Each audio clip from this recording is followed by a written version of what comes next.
There's no question the NBA has produced some of the greatest athletes of all time. Once in a while though, a random player can have an incredibly productive season, and these guys are worth mentioning as well. Whether it was someone who couldn't put it together consistently or simply just didn't live up to expectations, let's take a look at some of the biggest NBA one-hit wonders. Welcome to Fleece TV, let's get it. Tyreke Evans.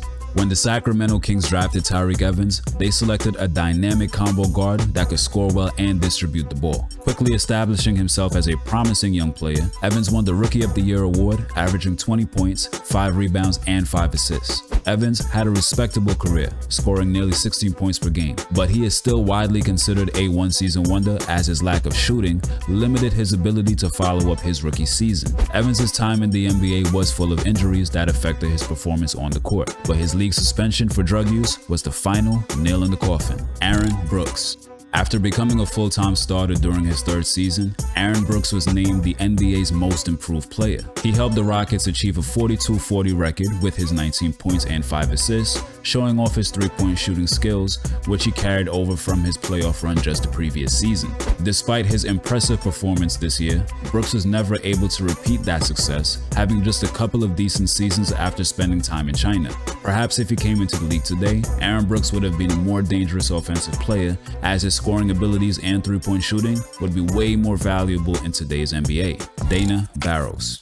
Dana Barros had a couple of solid seasons before and after his 94-95 campaign, but that year he produced career-high numbers in almost every category. His over 20 points, 7 assists, and almost 2 steals a game to go along with shooting 46% from 3 earned Barros the 1995 Most Improved Player award. His performance was one of the few bright spots in an otherwise dreadful season for the Philadelphia 76ers. Barros was also named to his lone All-Star appearance that year, and even though he had good qualities, he never maintain a starting job after that season. His red-hot year earned him a 6-year, $22 million contract from the Boston Celtics the following season, but Barros never lived up to that hype again. Stephenson. In the 2013-14 season, the Indiana Pacers were able to win 56 games. One of the main reasons why they were able to do so was the play of Stephenson, who was able to average 13 points, 7 rebounds, and 4 assists per game. Lance showed off his unique skills, which included his ability to pass, score, and even more importantly, be a nuisance, especially against the defending champion, Miami Heat, during the playoffs. Unfortunately, he was never again able to produce the same results as he did that year. Lance signed with the Charlotte Hornets after his breakout season and never quite found a home again like Indiana, as he bounced around the NBA for the rest of his career. Mike James. Mike James came into the NBA as an undrafted 26-year-old, won a championship during his third season with the Detroit Pistons, and peaked at the age of 30 during his time with the Toronto Raptors. In what was a very strange 05-06 season for him, James put up 20 points, a near 6 assists, and he shot 44% from behind the arc, which was good enough for him to be among the league's best. James never found a home in the NBA, as he played for 12 different teams in his 12 seasons and never managed to average over 12 points a game in any other year, as he was mainly a reserve. His incredible performance in 2005-2006 is easily forgettable, but he'd be a highly sought-after player if he started his career in the league today. Larry Sanders. After beginning his career as a reserve, Larry Sanders became one of the league's top defenders in his third season and helped the Milwaukee Bucks reach the playoffs. He averaged nearly 10 points, 10 rebounds, and his 2.8 blocks per contest ranked second in the NBA, only behind Serge Ibaka. Though Milwaukee got swept in the first round against the Miami Heat, Sanders' numbers were comparable to his regular season averages, and he earned himself a 4-year extension with the Bucks. Unfortunately, after sustaining multiple injuries and suspensions due to marijuana use, he eventually decided to leave the NBA to seek treatment for depression and anxiety. Sanders had the opportunity to be one of the better bigs of his time, but personal issues hindered his talent. Richard Dumas.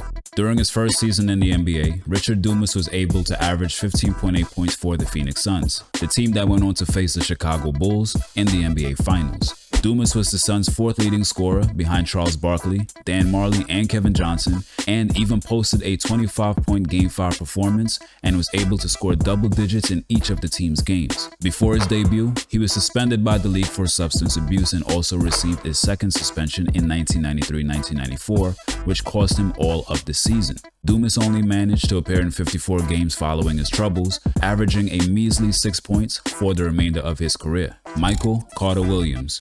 In his debut game with the Philadelphia 76ers, who selected him with the 11th pick in the 2013 draft, Michael Carter Williams finished with an impressive 22 points, 12 assists, 7 rebounds, and 9 steals as the team defeated the defending champion, Miami Heat. After averaging 16.7 points in his rookie season with all the promise in the world, his numbers gradually declined year after year. He did continue to provide some scoring in a reserve role for various teams, and most recently the Orlando Magic, but MCW never returned to his Rookie of the Year form. Carter Williams was supposed to be one of the next big things at the guard position, but his empty stats and a poor team, in combination with his lack of shooting, stunted his growth. Jeremy Lin.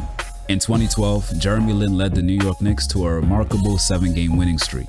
During this period, he averaged over 24 points and 9 assists per game in what is notoriously known as Linsanity.